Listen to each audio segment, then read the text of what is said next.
Samy Baziz, bonjour. Bonjour. Vous êtes en train de monter ou vous avez monté un parti qui s'appelle Le Pire. Oui, donc nous sommes donc un parti politique euh, qui signifie en fait, parce que vous m'avez parlé du PIR, le PIR est donc le Parti des indigènes de la République, qui est un parti qui ne vient pas de se constituer, en tout cas nationalement, qui a une histoire récente, puisque cette histoire date de 2005 et qui est, j'allais dire, la résultante des révoltes dans les quartiers, dans les banlieues, la révolte des jeunes, on s'en souvient en 2005, qui est née aussi de la loi sur le voile, l'interdiction du port du voile à l'école, qui a suscité pas mal de débats en France.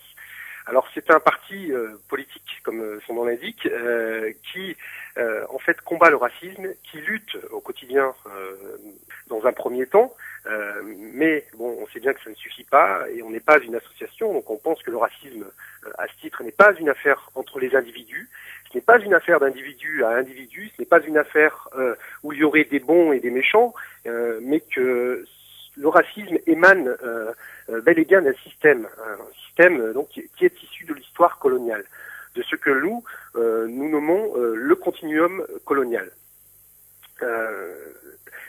Alors, certes, nous ne vivons pas légalement une situation d'esclavage, mais je pense quand même que vous serez d'accord avec moi pour dire que la situation, par exemple, des Noirs aux États-Unis est déterminée par l'histoire de l'esclavage, sinon aujourd'hui, 400 ans plus tard, les Noirs ne seraient pas au plus bas de la société. Le parti politique des indigènes de la République concerne les Noirs, les Arabes et les musulmans. Donc on va dire les populations qui sont issues de la colonisation. C'était donc un mouvement de libération et d'émancipation. Et à ce titre, nous avons décidé de ne compter que sur nous-mêmes, de rompre avec un système que nous appelons système de domination, au même titre d'ailleurs que les femmes, en fait, luttent pour leur libération, qu'elles ont lutté à travers un certain nombre de mouvements, au même titre aussi que contre le patriarcat, au même titre que les ouvriers aussi ont lutté et luttent contre le capitalisme, nous luttons donc, nous, contre le colonialisme, donc avec tout ce qu'il a de dominant et puis d'oppressif. Est-ce que vous êtes en contact avec des associations qui dénoncent la politique de la France en Afrique ? Comme je disais tout à l'heure, effectivement, ces associations-là peuvent être, j'allais dire, ponctuellement des partenaires, mais ce que nous souhaitons, nous, c'est véritablement construire, j'allais dire, une force politique qui nous permettra d'agir ensemble et de déterminer en toute autonomie notre pensée et notre stratégie politique. Alors oui, effectivement, on peut se retrouver et nous dénonçons aussi la politique france-africaine, bien entendu. Alors comment vous allez fonctionner ? Parce que là, vous êtes implanté sur la Drôme. Alors oui, voilà. Alors pour l'instant, on est dans un stade, on va dire, embryonnaire, puisque nous sommes à peu près une dizaine de militants, et nous souhaitons alors s'implanter sur les quartiers, puisque c'est là où on retrouve les populations indigènes. Donc pour Valence, ce sera donc Font-Barlette. Pour Montélimar, me semble-t-il, parce que je suis quand même du nord de la Drôme, je suis moins romanais, mais il y a Pracontal qui connaît pas mal de difficultés, où là aussi on peut voir aussi qu'il y a des discriminations à l'embauche, au logement, qu'il y a une forte ghettoisation des indigènes. Et puis pour Romans, la Monnaie aussi est un des quartiers où effectivement la discrimination et le racisme ont toutes, j'allais dire, toute leur place forcément, puisque je parlais de ghettoisation, ce sont ces ghettos-là en fait où le racisme est un fait tout à fait, enfin le racisme. Du coup, la résultante en fait, de cette ghettoisation est donc le racisme structurel que connaît la France, et c'est un fait établi que les Arabes doivent vivre dans les HLM en France. Voilà. Comment vous comptez vous faire connaître sur le terrain ? À travers des actions. Alors effectivement, on est dans un stade encore d'élaboration de nos pratiques, de nos actions. Mais je vais vous donner un exemple. On va faire venir très bientôt Ouria Boutelja, qui est la porte-parole nationale, une des porte-paroles nationales du PIR, mais qui est en tout cas la plus médiatisée, afin de donner une conférence. En fait, on va lui demander de donner une conférence sur l'islamophobie, puisque c'est un des thèmes qu'on traite cette année au Parti des indigènes de la République. On aura un certain nombre d'actions qu'on donnera donc qu'on manifestera donc sur Montélimar aussi dans l'année qui va venir, et puis aussi dans la perspective donc des élections présidentielles. Voilà.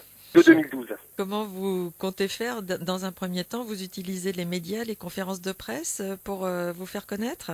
Dans un premier temps, donc, on a communiqué à la presse l'existence du Parti des indigènes de la République sur la Drôme. Vous êtes d'ailleurs la première à vous être manifestée auprès de nous. Je vous en remercie.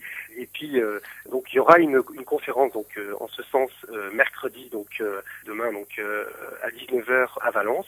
Et puis donc on va essayer bien entendu de faire partie, j'allais dire du cercle fermé des partis médiatisés, bien que ce soit aujourd'hui très difficile, puisqu'on est taxé et pas forcément tout le temps dans les médias, mais on sait bien que le Parti des indigènes de la République suscite pas mal de débats, et notamment celui du racisme anti-blanc.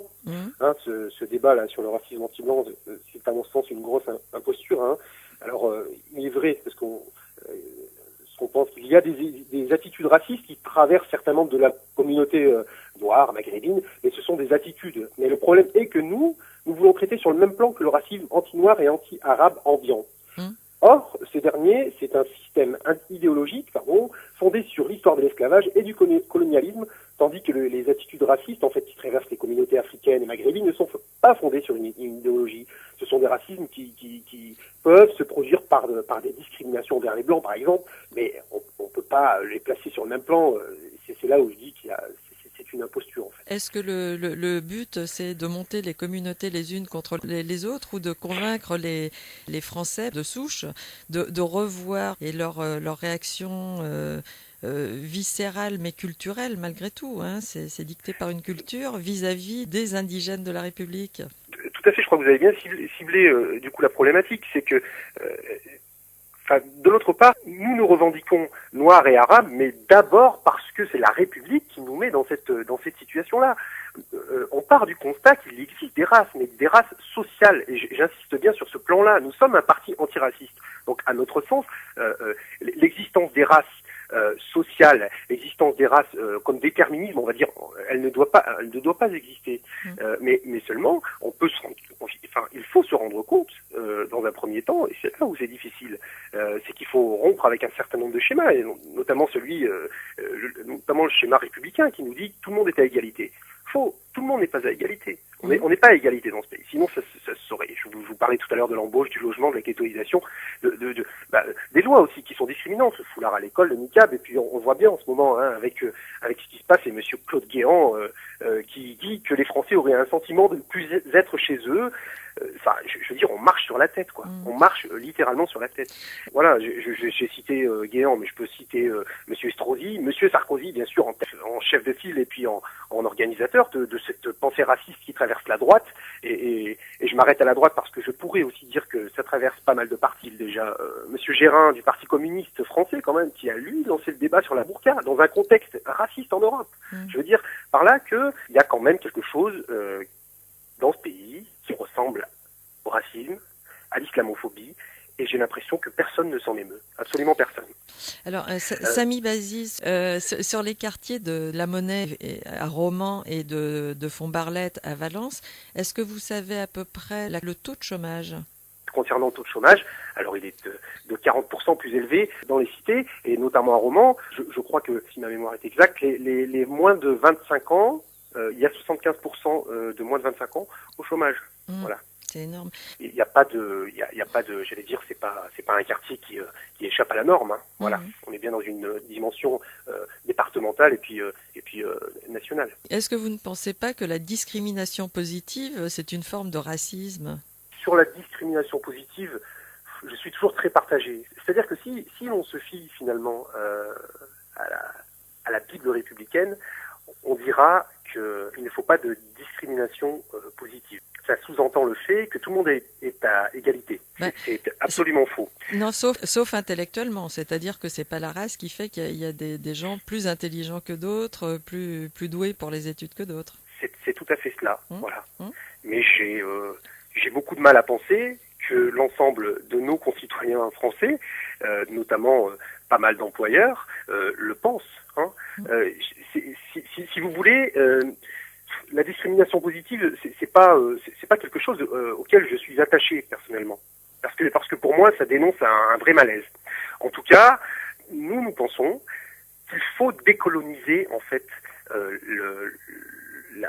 comment dirais-je, les institutions, les lois, la façon d'être de ce pays, pour que effectivement nous puissions être des vrais citoyens et non pas des sous-citoyens. Monsieur Sarkozy avait parlé de la discrimination positive, passé un temps en ces termes, parce que lui, parfois peut-être très schizophrénique, notre cher président, il avait dit effectivement la discrimination positive c'est peut-être pas du coup positif, mais il y en a qui partent de loin. J'étais quand même pour le coup là d'accord avec lui. Donc c'est vrai que ça mérite réflexion, mais c'est une solution qui serait, j'allais dire, à court terme. En réalité, nous pensons que la France est porteuse de valeurs, entre guillemets valeurs, hein, en tout cas d'une idéologie qui est coloniale. Voilà, c'est ce que je vous disais tout à l'heure par rapport à